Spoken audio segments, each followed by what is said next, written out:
Buongiorno a tutti e bentrovati con un nuovo appuntamento della rubrica dedicata alle interviste. Oggi parliamo di fiabe, o meglio di una fiaba in particolare. Si tratta di Barbarina e i Nove Colombi. Abbiamo qui gli autori di questa pubblicazione. Vicino a me c'è Flavio Fauro e poco più in lì Marta Farina. Sono volti conosciuti ai nostri spettatori perché sono persone appunto diciamo note in provincia di Belluno. Marta Farina è un'importante illustratrice, si occupa di didattica, di dipinti, illustrazioni murali anche realizzate in diverse parti della provincia. Flavio Fauro è insegnante, curatore di eventi, uno su tutti oltre le vette, ed è autore anche già di diverse pubblicazioni, oltre appunto a Barbarina e i Nove Colombi. Chiederei subito a te, Flavio, di spiegarci come è nata questa pubblicazione, perché ha avuto una genesi abbastanza Un po' singolare. particolare, Tutto sì. è partito dai racconti della nonna paterna, Sì, giusto? è proprio così. Buongiorno intanto e un caro saluto a tutti coloro che ci guardano. Sono molto contento di aver realizzato questo libro perché devo dire sono stato anche fortunato in quanto da ragazzo ho avuto una intuizione, Sì. quella di registrare in alcuni pomeriggi invernali nella cucina di una delle mie nonne, Lina Maddalozzo si chiamava, Arsier di ad Feltre, Arsier di giusto? Feltre, e sono penso quasi circa 40 anni fa che è accaduto tutto questo, e registrare alcuni racconti che lei faceva. Era una donna con una grande capacità di raccontare, proprio andava via liscia, senza interruzioni, senza ripetizioni, senza perdere il filo. Davvero era un piacere ascoltarla, e io un giorno ho detto, ma quasi quasi mi sono messo là con un registratore e l'ho registrata. Lei parlava naturalmente, non aveva studiato, era una donna di origini popolari, parlava il dialetto di Arsier, e io ho registrato in dialetto. Poi nel corso degli anni, con calma, ho sbobinato, come si dice, ho trascritto questi nastri, Sì. e sempre in dialetto, con la macchina da scrivere, con la carta carbone per avere una copia in più. Poi ho avuto lì questo pacco di fogli.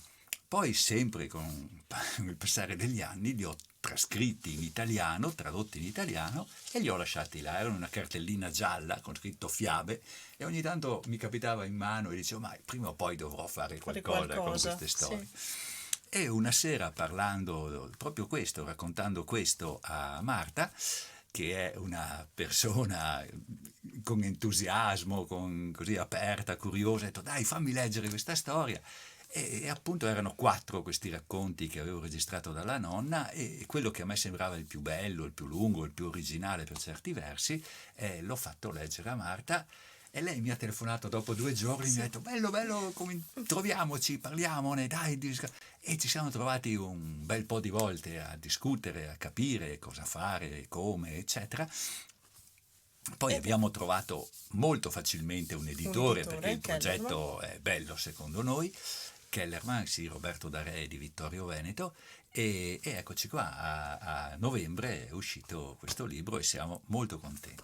Tra l'altro è un libro molto affascinante sia per i contenuti che per le illustrazioni, per il testo e le illustrazioni, ma anche proprio per la componente materiale. È un libro di grande formato, copertina Sì, rigida, con l'utilizzo della velina in bavata all'interno, quindi esatto, che è una è particolarità che... un'operazione che ha fatto l'editore molto raffinata. Il libro ha le tavole di Marta, e sopra una parte del testo è realizzata su questi fogli semitrasparenti di carta velina praticamente, Sì. e questo, dando un tono davvero elegante al libro, è stata per noi una sorpresa quando abbiamo visto il libro realizzato in questa maniera. Non ce l'aspettavamo, e devo dire che piace moltissimo, proprio ha molto successo.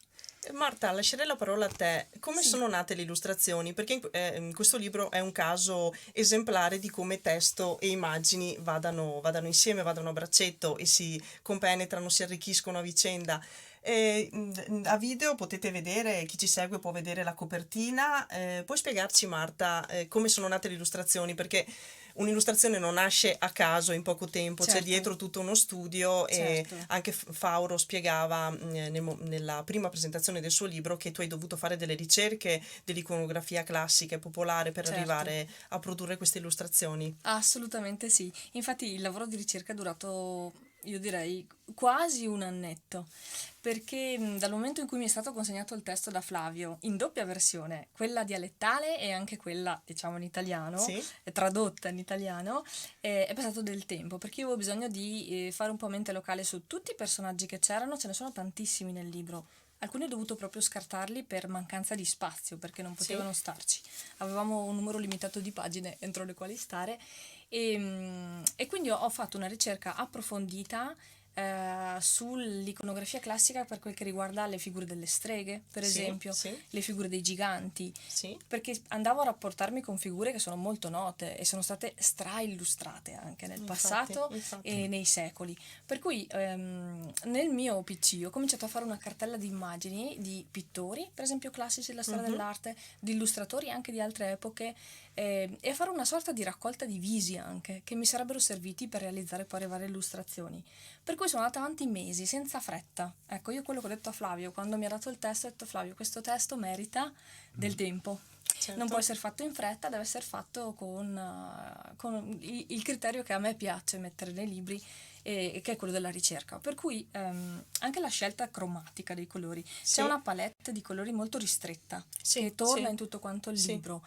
E queste tinte delle terre, del carbone, del grigio, ben si sposavano secondo me con il contesto storico in cui è nata forse la storia, perché Certo, comunque certo. arriva sicuramente, no? Sì, poi magari Sì, ne approfondiamo parliamo. poi questi aspetti, Sì, è certo, una storia che certo. arriva, insomma, che probabilmente la nonna di Flavio ha sentito quando era piccola, quindi Certo. torniamo Sì, indietro di quindi almeno tra la 100 fine del anni. 1800 e l'inizio Certo. del 1900 Sì, sì. si può Certo, contestualizzare più o meno. è una fiaba di impianto ottocentesco, Ottocentesco. però in realtà è sicuramente più antica. Certo, certo. Ecco, quindi l'atmosfera che volevo dare era quella della stufa, del Sì, carbone, sì. di questa ragazza che è di estrazione sociale molto bassa, che è la protagonista del libro, che è figlia di contadini, e quindi probabilmente anche il suo abito nero, un po' grigio, perché era anche sporco di carbone. E poi altra cosa fondamentale, le esperienze della vita di un illustratore poi rientrano anche nei libri. Sì. E vi spiego perché. Perché poco prima che Flavio mi donasse questo testo, questo cartaceo, io ero appena stata a Madrid al Prado e la stanza in cui mi ero soffermata per un'ora intera era la piccola stanza dove ci sono esposte le pinturas negras di Goya, Sì. che hanno questi colori qui, È vero, perché hanno è vero. tutti i colori del giallo, dell'ocra, del nero, del carbone. Evidentemente mi sono rimasti negli occhi. Oltretutto alcune di queste pitture rappresentano proprio dei volti di donna, quasi di streghe, Sì. un po' stravolti dall'età e anche dagli eventi, insomma, Sì, poiché sì. in mente le pitture sa di cosa Di parlo. Goya, sì. E sono ritornati, quindi a distanza di 6-7 mesi, ritornata dal viaggio, cominciando a lavorare con la ricerca, subito quella palette lì che ha usato Goya è tornata e ho detto: è perfetta per questo libro. Forse se non fossi stata lì in quel momento, questo libro sarebbe stato Diverso, sicuramente, diverso. sicuramente. Adesso a breve ritorniamo sulle illustrazioni e chiedo a Fauro di contestualizzare appunto un po' l'origine di questa fiaba e anche di svelare qualche piccolo passaggio della trama senza raccontare tutto per non rovinare la sorpresa ai lettori. Allora, ho studiato anch'io in questo annetto in Sì, cui Marta sì, disegnava, sì, io studiavo un pochino. Sì. Intanto come rendere il testo più fruibile e più attuale senza Certo. fare interventi troppo pesanti, perché non volevo assolutamente stravolgere il tessuto originale del racconto. Infatti la mia è stata una traduzione molto rispettosa, ho cercato di essere davvero il più pulito e più proprio rispettoso del testo originale. Però questo testo noi lo collochiamo nell'Ottocento perché ci sono dentro alcuni elementi che ci danno degli indicatori proprio che ci portano a quell'epoca lì, intorno alla metà del 1800. Per esempio i marenghi d'oro di cui si parla a un certo momento era una moneta in uso all'inizio della seconda metà, 1860 circa, e poi altri particolari relativi alle calzature che vengono utilizzate, eccetera. Sì. In realtà mia nonna era nata nel 1901, per cui, come diceva Marta, l'avrà ascoltata da una bambina. sua nonna, probabilmente nata intorno alla metà o prima della metà dell'Ottocento.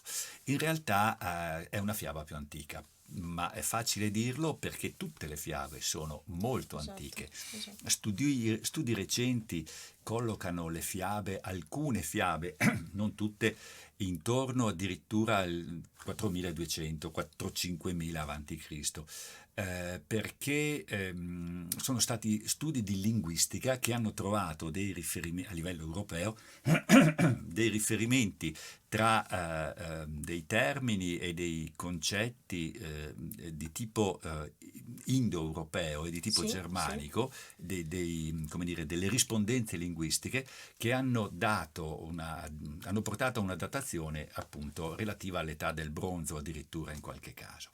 Qui naturalmente non possiamo essere precisi, ma tutte le fiabe hanno un'origine antichissima e ogni generazione inserisce nel racconto gli elementi caratteristici della sua epoca.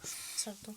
E quindi noi diciamo che ha un tessuto ottocentesco. In realtà, per esempio, una cosa curiosa, il nome Barbarina nella letteratura non esiste, non c'è solo una corrispondenza che è un personaggio delle nozze di Figaro di Mozart che stranamente nel libretto di Da Ponte che si chiama proprio così, un personaggio minore, non centrale, però poi abbiamo scoperto sempre con queste ricerche che una moneta del Duca di Gonzaga del 1560, quindi 500 anni fa, era dedicata a Santa Barbara, su una delle facce aveva incisa Santa Barbara ed era chiamata dal popolo Barbarina.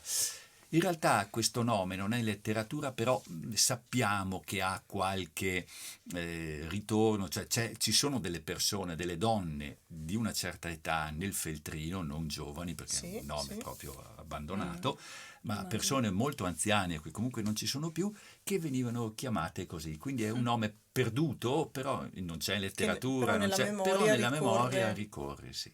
E tra l'altro ci sono anche dei riferimenti ad Amore Psiche di Apuleio, certamente, giusto? C'è anche... la dimensione simbolica o psicanalitica della fiaba, come di tutte le fiabe, è importantissima. Gli psicanalisti consigliano di leggere le fiabe come se si trattasse di un sogno. E quindi a seconda della scuola psicanalitica che uno segue può trovare i riferimenti onirici e quindi anche poi profondi nella psiche delle persone come se fosse un sogno. Qui c'è il mito di Amore e Psiche, a un certo punto c'è una noce magica e la noce è una simbologia molto importante, duplice, sia un contenuto negativo che un contenuto positivo, però è piena di riferimenti alla mitologia passata e alle antichissime tradizioni, proprio perché le fiabe sono, come dire, un continuo deposito di strati nuovi su strati più antichi che non vanno mai perduti, per cui... Certo. Quindi è anche un luogo comune ritenere che le fiabe siano destinate all'infanzia. In questo caso specifico io consiglio a tutti di leggere Barbarina, io l'ho letto e credo che valga la pena a tutte le età, insomma, leggere le fiabe, anche perché le fiabe si riferiscono appunto, fanno un quadro, come spiegavi tu, della struttura anche sociale del periodo, andando poi a incrementarsi, aggiungendosi strato dopo strato in base al periodo in cui sono state scritte, appunto. Le fiabe sono diventate prodotti per bambini a partire dal Novecento. Infatti, prima assolutamente non lo erano. Erano raccontate solo per trasmissione orale, non scritta, e per questo anche c'era questa sedimentazione. E in genere contenevano insegnamenti di vita. Certo, non così espliciti come nelle favole, che invece finiscono sempre con una morale dichiarata, ma contengono dei valori, un sistema di valori che noi appunto anche per questo motivo collochiamo intorno al 1800. Certo. Marta, ci hai spiegato prima la componente relativa ai colori, l'ispirazione che hai avuto da Goya. Puoi descriverci quali sono, diciamo, i tratti caratteristici, alcune linee guida che hai utilizzato per la realizzazione dei personaggi? Sì. Oltre ai colori, parlaci anche un po' dei tratti, dei visi, certo. Allora, dunque, per i visi, e soprattutto per quanto riguarda i visi delle streghe che ci sono in copertina, sono andata a ripescare alcuni autori noti della storia dell'arte, noti e meno noti, cercando appunto volti popolari di donne, di contadine che sono state rappresentate mettiamo dal 500 ad oggi, in varie epoche. Quindi spessissimo si possono trovare proprio dei volti, che poi se qualcuno andasse veramente a cercare volti di donne popolari, certi volti che ci sono in copertina va a ritrovarli, perché sono abbastanza fedeli e assomigliano molto all'originale al quale io mi sono ispirata. Sì. Tutto il libro è nato facendo grandi schizzi. Io ho iniziato facendo una marea di schizzi che poi sfarfagliavo sul tavolo, soprattutto dei visi, pensando di appunto utilizzarli solo come schizzi. Poi quando è stato ora di impaginare il libro e di passare ai definitivi, mi sono resa conto che in una seconda fase quei visi perdevano di freschezza. Tant'è che tutto il libro, alla fine, è stato realizzato riprendendo quegli schizzi, Mhm. ristampandoli, ritoccandoli, riassemblandoli, ed è un enorme lavoro di collage. Tutto manuale, perché io non lavoro in digitale, quindi non uso alcun programma di grafica a computer mai usato e probabilmente mai userò, perché il contatto con i materiali mi piace troppo Sì. e quindi mi piace proprio lavorare con le mani, con le dita, con i gessetti, sfumando o sporcandomele di carboncino. Per cui tutto il libro è fatto a collage, sostanzialmente, usando questi cartoncini gialli e con questi, appunto, questi sfondi un po' sporchi, con questo carboncino, con la grafite liquida, che tra l'altro è uno strumento che ho conosciuto un paio di anni fa, non lo conoscevo, me l'hanno presentato degli amici illustratori, questa grafite solubile, liquida, portoghese, che bisogna comprare in Portogallo perché qui non si trova, che però dà degli effetti straordinari, questi grigi, questi boschi che voi vedete anche Sì, sull'immagine sì. qui, sono nati proprio tutti sciogliendo questa grafite e lavorando a pennello. La grafite di solito invece noi la troviamo all'interno delle matite e ci Sì, disegniamo sì, e quindi sì. lascia un tratto. In questo caso c'era la grafite sia liquida che non. E per pescare i volti di questi personaggi poi veramente sono andata a trovare, come nel caso di quell'immagine che abbiamo appena Sì, visto, che era sì. quella del gigante, sono andata proprio a rivedermi tutta l'iconografia classica e siccome i giganti in questa storia hanno tre nomi particolari, sono Sole, Luna e Vento, sono andata a rivedermi le immagini anche di stampo medievale, non litografie, delle xilografie lignee in cui venivano Sì. rappresentati Sole e Luna, per Sì, esempio. sì. E hanno sempre questi faccioni grossi, ovviamente il sole, sempre Sì, tondo, sì. tant'è che i miei giganti hanno tutti il faccione, Il perché faccione. poi ovviamente andando a cercare questa iconografia mi sono influenzata da sola e va da sé che i personaggi sono usciti che hanno quel tipo Che di poi viso anche lì. nell'immaginario collettivo il gigante Sì, Sì. sì, appare, col sì, faccione, essendo però gigante. esatto, però loro si chiamano proprio Sole, Luna, Vento, quindi non potevano non avere un viso molto tondo, molto grande, imponente, come quello dei mascheroni, no? Che Sì, rappresentavano il sì, sì. sole anche, E anche tra negli l'altro, affreschi adesso che hai antichi. parlato di luna, mi viene in mente, non so se mi sbaglio, se ricordo male, avendo letto il libro, il termine luna è usato al maschile, Certo, è un Sì, uomo. è un sì, uomo?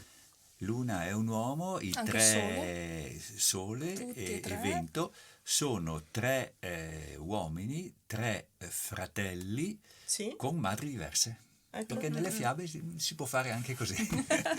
Il papà non c'è, di questi tre signori, però ciascuno di questi tre fratelli ha una mamma diversa che ha un ruolo importante nella fiaba e è così. Tra l'altro la favola presenta la fiaba, usiamo i termini giusti, presenta diciamo la struttura classica delle fiabe ottocentesche, però ha alcuni elementi innovativi se si prende in considerazione la descrizione della struttura sociale, il ruolo della Sì, donna. certo, ma ha alcuni livelli Sì, davvero inconsueti. Per esempio ci sono queste 9 streghe che sì, incantesimano, sì, questo sì, verbo che sì, usava mia nonna, Mm. incantesimano questi 9 principi e li mhm, trasformano in colombi e li tengono prigionieri. C'è un'appropriazione, impossessamento da parte loro di questi principi e soltanto Barbarina riuscirà alla fine naturalmente a raggiungere il lieto fine certo, delle fiabe delle fiabe. attraverso la complicità, l'aiuto di Vento, perché il sole va dappertutto, ma non proprio dappertutto. La luna anche raggiunge posti nascosti, ma quello che davvero raggiunge tutti gli angoli, va È il dappertutto, vento. è il vento, anche dove sole e luna non raggiungono mai. E sarà lui a svelare a Barbarina il segreto per poi riuscire a liberare questi colombi. Sì, ci sono queste 9 streghe che sono dipinte come nella tradizione, come donne anziane, sporche, forse lussuriose, in ogni caso malvagie, che accolgono fintamente, in modo sì. fintamente amichevole Barbarina, in realtà per sfruttarla, per farla lavorare, e lei le ingannerà e una volta conquistata la loro fiducia riuscirà a raggiungere il lieto fine della fiaba. Sì, è un racconto piacevole, io mi ero divertito quando l'avevo ascoltata la prima volta, poi appunto gliel'ho fatta raccontare di nuovo e proprio in questi pomeriggi invernali, in questa cucina silenziosa con il fuoco nella stufa a legna Si che creava andava, l'atmosfera si creava giusta. l'atmosfera e questa signora già anziana che si metteva lì tranquilla, mi raccontava e io lì un po' ascoltavo, un po' forse mi distraevo anche, non rendendomi conto della preziosità Sì, di quello che stavo raccogliendo e che per certo. fortuna, ripeto, sono stato molto fortunato. Però ho un rimpianto che è quello di non avere i nastri. Mm. Non li ho più, perché in uno dei miei traslochi, non ne ho fatti tanti, ma Sì, sì. evidentemente in uno dei miei traslochi ho smarrito, ho cercato naturalmente ovunque, Sì, soprattutto in sì. quest'ultimo periodo, questi nastri e li ho proprio perduti perché allegare il CD in dialetto bellunese, ersedese, antico sarebbe stato Sarebbe davvero stato... magnifico. Sì, sì. E tra Sì, l'altro il libro è uscito dai confini provinciali, ha sì, ricevuto un importante riconoscimento per le sì. illustrazioni. Puoi spiegarci, Sì, sì, Marta? sì, Sì. senza dubbio. Io avevo già terminato la mia parte di lavoro ancora Sì, la sì. primavera scorsa, anche se il libro poi è uscito a novembre. E quest'estate avevo già il PDF impaginato e preparato dall'editore, pronto per uscire, però Sì, normalmente i libri si lasciano poi, no, uscire a ottobre-novembre, quando poi inizia il periodo delle fiere, delle presentazioni e quant'altro. Ma io disponevo già del PDF. Un luogo importantissimo in Italia per il panorama dell'illustrazione è sicuramente la Fiera del Libro di Bologna, che mhm, ormai è storica ed è enorme e soprattutto è una vetrina incredibile per quel che riguarda il mondo dell'illustrazione. Appunto, la Fiera del Libro di Bologna è in collaborazione con diversi paesi, non soltanto il paese dove è finito anche il nostro libro Barbarina sì, 9 Colombi, ma anche con altri, ad esempio con la Cina, Stati Uniti o la Russia, come in questo caso. Quindi nascono queste collaborazioni tra paesi internazionali ed è qualche anno che la Fiera del Libro di Bologna propone un concorso a livello mondiale per illustratori per libri illustrati che siano già stati pubblicati o in via di ok. pubblicazione, quindi per un libro che uscirà o è uscito nell'anno in corso. Tant'è che quando ho visto questo concorso ho detto mannaggia non ho il libro tra le mani, poi leggendo bene il bando in inglese mi sono resa conto che la giuria voleva semplicemente visionare i PDF, probabilmente per la quantità di materiale che gli arriva Certo. e snelliscono il lavoro così. Ed ho inviato il PDF senza avvisare né Flavio né l'editore perché ho detto è un azzardo, io la butto lì questa mail e invio questo PDF. Poi a distanza di 2 mesi, a metà settembre, è arrivata una mail in cui mi si diceva che il libro effettivamente è stato non solo selezionato ma che ha vinto un premio che è Best Illustration for Fiction. È nella sezione di quest'anno della fiera Image of the Book di Mosca. Quest'anno, parliamo ormai del Del 2019, 2019. perché sì, ok, la fiera era nel 2019, ormai abbiamo cambiato anno, però ancora prima di uscire c'è stato questo fantastico risultato, tant'è che poi l'editore era al settimo cielo, ha voluto fare Quindi è stato un le azzardo fascette. Sì, sì, sì, riuscito sì, e... riuscitissimo. Io mai ci avrei sperato, Sì. invece è andata bene, evidentemente mi è piaciuto. E quindi questo è il primo successo di Barbarina, sperando che non sia l'unico. Beh, Chissà, no. io ho mandato adesso... Siete stati anche a Roma poi? Sì, Sì, il 7 dicembre l'abbiamo presentato a Roma alla fiera Più Libri Più Liberi e è stato sì, bellissimo perché questa fiera per le persone che amano i libri come noi è davvero fantastica, è un luogo anche straordinario dal punto di vista architettonico, questa nuvola di fucsias all'interno di questo edificio, proprio un posto magnifico.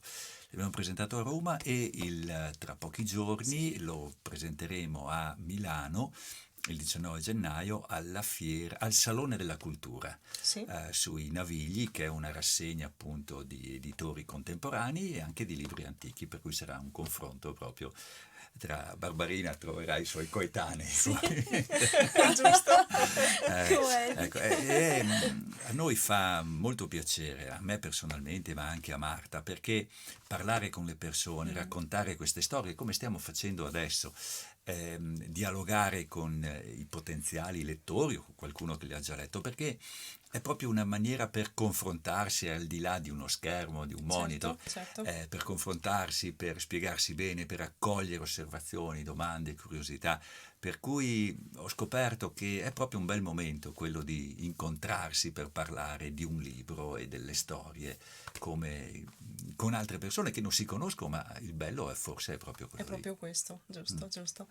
Allora, adesso per concludere faccio una domanda a testa. A Marta chiedo se vuole farci una descrizione di Sì, questa immagine volentieri. che vedete a video. Volentieri, questa è l'immagine che apre il libro, in assoluto, ed è la prima scena, quella che dà inizio all'intera storia. Qui vediamo il padre di Barbarina insieme alle due sorelle di Barbarina, e qui c'è anche un po' un richiamo, no? Alla storia di Cenerentola, perché sono Sì, senza un genitore, anche loro, Sì, in questo sì. caso la madre Anche la manca. Bella e la Bestia, forse c'è qualcosa? Sì, sì, Che sono sicuramente. 3 sorelle, mi sembra di... Sì, e il e castello, il Solo. c'è castello, nella Bella e sì, la Bestia, sì. Sì, che è sì, una sì. di quelle fiabe più antiche del mondo, Sì, sì, Sì, sì. alcuni sì. elementi della Bella e la Leggendo so che avevo trovato Sì, delle sì, sì, analogie, esatto. sì. E qui vediamo le tre sorelle nel momento in cui devono scegliere il loro destino, perché hanno la possibilità di volarsene via insieme a un colombo, e poi non aggiungo troppo, perché se no svegliamo troppo, Esatto. però il padre torna dalle ragazze e dice una di voi vuole andare in sposa a questo colombo? Se sì, sicuramente diventeremo ricchi, perché il colombo ci ha promesso un sacco di marenghi d'oro. E chiaramente le due sorelle più altezze e più vecchie dicono di no. La giovane, la giovanissima delle tre, Barbarina, invece dirà di sì, un po' per spirito di sacrificio, perché vuole uscire dalla miseria in cui si trovano, e di cui si Certo, parla all'inizio del certo. libro, tant'è che si dice proprio all'inizio che loro sono abituati anche a andare per carità, no? Si usa questa espressione anche dialettale. E Barbarina sarà quella che dirà sì, tant'è che il padre offre questo giglio bianco alle figlie, che non è menzionato nel testo, perché non comparirà mai la parola giglio nel testo, non c'è. e queste sono le piccole libertà che si prende un illustratore quando deve rendere una parte intera del racconto sotto forma di simbolo. Per Certo. cui io ho concentrato tutto questo discorso del sacrificio, della scelta e quant'altro in un fiore. E della Non a consegna caso di un bianco, compito, sì, quindi dal padre alla esatto, dal figlia. padre. Un fiore che è fragile, che è bianco, che quindi è ancora intonso, non è stato toccato dalla vita, proprio per questo ho scelto il bianco. Come un po' Barbarina anche Come Barbarina, nel... esatto, con la sua giovinezza, tant'è che alla fine del libro poi ricomparirà questo giglio, ma avrà un altro colore. E non diciamo e non quale, diciamo perché quale. bisogna leggere il libro.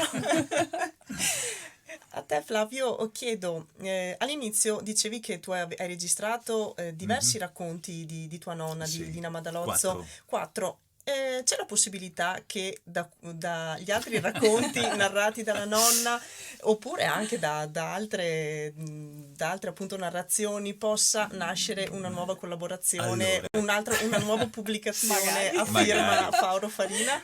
Magari. Allora, questi altri 3, uno è una fiaba. Sì. È un po' più corta e secondo me un po' meno originale, anche se ci sono alcuni elementi interessanti, non so, una specie di citazione della favola di Bertoldino e Carcassonne, Sì. comunque interessante anche quella lì. Sì. Poi c'è una specie di barzelletta in lingua, in dialetto, in italiano, un gioco linguistico, una storiella che si giustifica con l'utilizzo di parole italiane senza significato, però in dialetto, una cosa un po' molto più difficile da spiegare che da... E poi c'è una favola, Sì. una classica favoletta, proprio come quelle di Esopo o di altri che conosciamo, in cui i protagonisti sono gli animali. Sì. È corta, sono animali umanizzati che si comportano, ci sono i vizi e le virtù, e c'è la morale esplicita, una frasetta finale. Ecco, è simpatica, però è una cosa un po' più piccina. Sì. Quindi la tua domanda, sì, a me possibile piacerebbe che- molto, forse anche a Anche a me. Marta. Sicuramente Vedremo, sì. intanto accompagniamo Barbarina in questo Sì. suo volo che ci fa tanto piacere perché possiamo dirlo, ha tanto successo, Sì, riceviamo un sacco di complimenti da persone adulte, bambini, Esatto, abbiamo anche piccoli. delle fotografie o dei video di bambini che compitano, no? Sì, O sì, compitano, non so come compitano, credo. compitano, Sì, sì. che imparano proprio a leggere, poi Su magari si Barbarina. stufano, buttano via il libro. Ma tanto alla copertina rigida Alla copertina apposta. rigida. E quindi per me, e sono certo anche per Marta, è Sì. una grande gioia proprio, davvero. Immagino, bravi, vi faccio i complimenti. Grazie Grazie, e Martina. grazie per averci ospitato. Niente, grazie È a un voi piacere. di essere stati qui e speriamo di essere i primi a saperlo se ci sarà una nuova pubblicazione. Attendiamo fiduciosi. Sicuramente. Ok. Parola. Grazie ancora Grazie. a Flavio Fauro e a Marta Farina, autori appunto di Barbarina e i 9 Colombi. Grazie a tutti Grazie. per l'ascolto e ci rivediamo al prossimo appuntamento. Grazie, buon pomeriggio, arrivederci.